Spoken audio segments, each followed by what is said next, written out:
4, 3, 2, 1. I'm John Miglosh for the Wisconsin DMA and the International Society for Strategic Marketing. I got to pause right after the 1, or else I don't have enough room to trim it properly. So I have to force myself to do that. It's one of the challenges of this gig. Let's get dug in here. And now TESCO has a wonderful little commercial for Christmas, so I wanted to start with that because it's a lot of fun, and I like those things. Let's go over here to this, and to this, and to this, and here we go. Last shift before Christmas. Come on. I like the homage to the Back to the Future. Now he goes back 100 years. What the dickens? Oh, look at that. It's food from the future. Cheers, Governor. Now he pops somewhere else. Number 10 Downing Street, I think. Park there. For Winston. Oh, I'll take care of that. For Winston Merry Churchill. Christmas. You Americans won't get all these. Nice jacket, bruv. Oh, cheers, mate. Thanks, future man. Here's the Queen. Ooh. Have a look at what you won. There's your van and a trip to Tasty Town. Busy night. There's Santa. Okay, that's enough of that. Anyway, it just goes on and on and on a little bit. We cut it short. But I like it. Oh, and then it says the tagline at the end. He goes back to his own house for dinner, and it says TESCO 100 years, delivering Christmas for 100 years. Really good. I like that. That's my kind of ad. Okay, so now let's go back to this thing. There's not a lot to say about this one. Okay, now, man, I'm getting too techie here. I can't move these babies fast enough. Now, okay, so here's a case study that I really enjoyed. A case study on how Virgin Trains convinced the public to audition to be the voice of its toilets. Okay, so let's get over and watch the cartoon or the commercial. To excel as an actor, you have to live your role.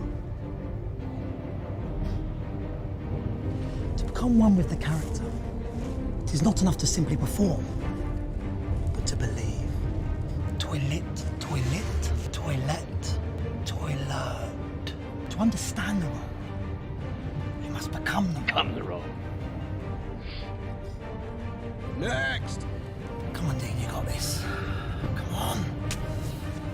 Wah!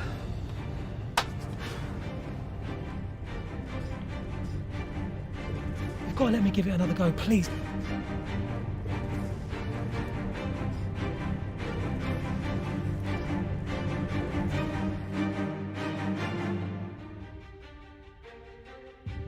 So they ran that TV ad To excel to get as people to audition for the voice of the toilet.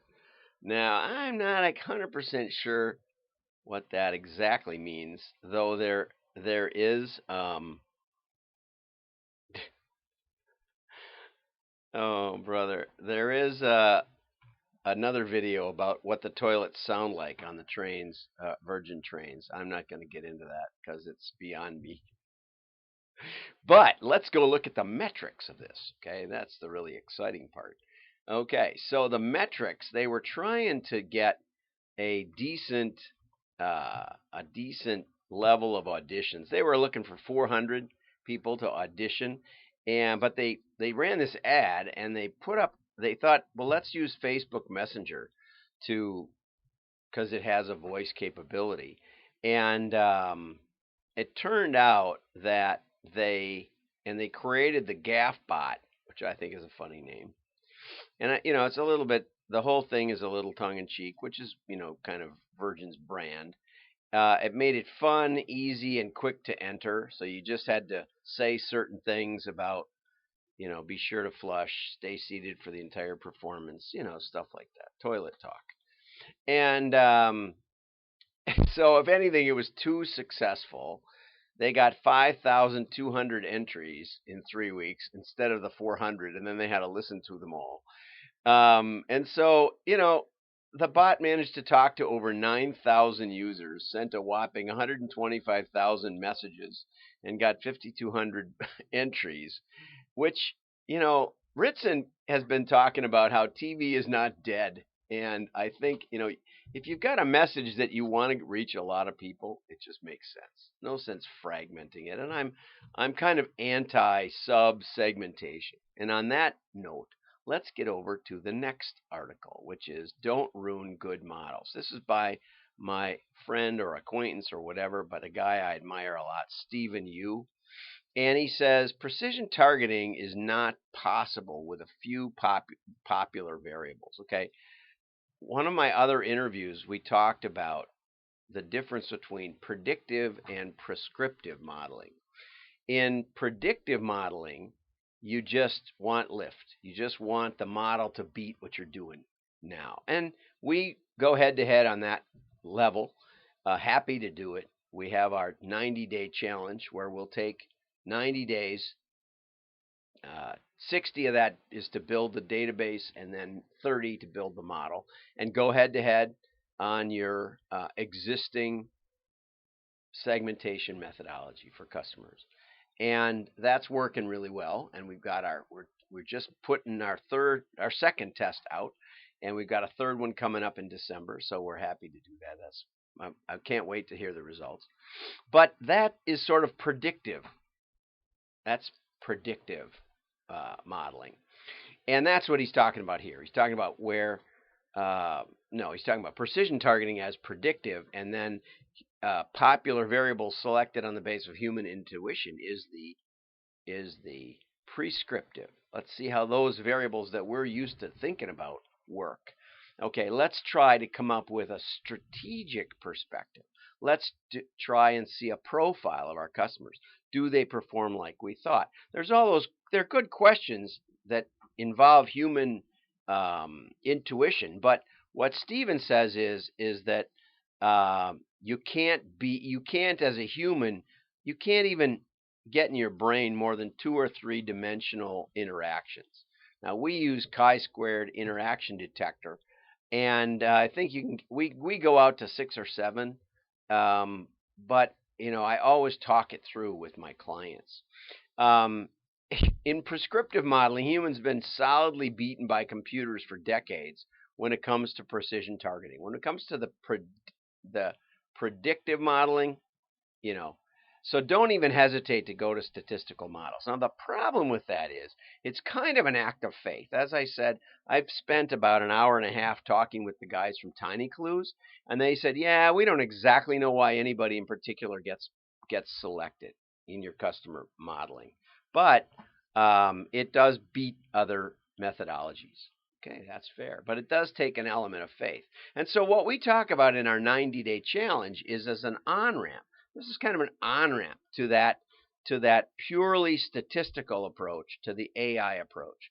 And, we've gone head-to-head against a lot of approaches, and we haven't lost yet. So I offered to test against Tiny Clues. They declined so far. Actually, they were very open to it, but so far, the one client I know of hasn't been interested. Okay, so if you're building a response model, and of course we don't use responders. Responders are the difference between people who bought and didn't buy. What we do is we build it on net profit, and it's pretty close to EBITDA. We put in an order processing cost, we put a contact cost, we start with the gross margin on the order, and it gets us down to something really real. And because the problem is that you've got a trade-off between average order size and responsiveness. So just generating lots of responses doesn't necessarily mean you make any money, right? You might get a lot of little orders that are unprofitable to fulfill. So, but I understand what he's saying. You got to well define the target. That's not our target, but it's a normal target. Okay, and then universe definitions should mostly be about exclusion of non-targets. This is a really good point. But there's 2 aspects to this. One aspect is, did we use human intervention to eliminate everybody over 36 months or something like that. Well, if you did, then you're only going to have those people in there by accident. Or maybe you said only 36 months who've bought more than once and spent more than $1,000 or something. Make up something. Well, you're going to get a very skewed performance. It's going to look like it's really profitable to mail those 36 plus month buyers, but there weren't very many of them. So you got to keep that in mind of what did you do to get here. The second thing is, most of modeling actually works better to exclude people. And so everybody wants to say, give me the best, let's look at our best customers and find more like them. Well, a lot of times it's kind of accidental how they got there. Maybe you botched up an order and you made it right, or you made it double right, or something like that, or you sent them a nice letter. But until you botch up another order, it won't work for the rest of your customers. So that's a toughie. That's what I call the I love you variable, hard to model. On the other hand, if you're selling a $10,000 piece of furniture, we can probably find neighborhoods where that's just not going to sell very well. Okay? Lamborghini does not sell to most neighborhoods. That's just the way it is. Okay, so exclusion is a lot easier to model. Who isn't going to buy is a lot easier to model than who is going to buy. Okay, and anyway, so this is just a really great article by Stephen Yu, and it's in Target Marketing, and so I highly recommend. I thought I had some highlights at the end. I highly recommend you give Stephen a look. We didn't want to get too technical this morning because it's Monday morning, but have a great day. I'm John Miglosh. Like and share.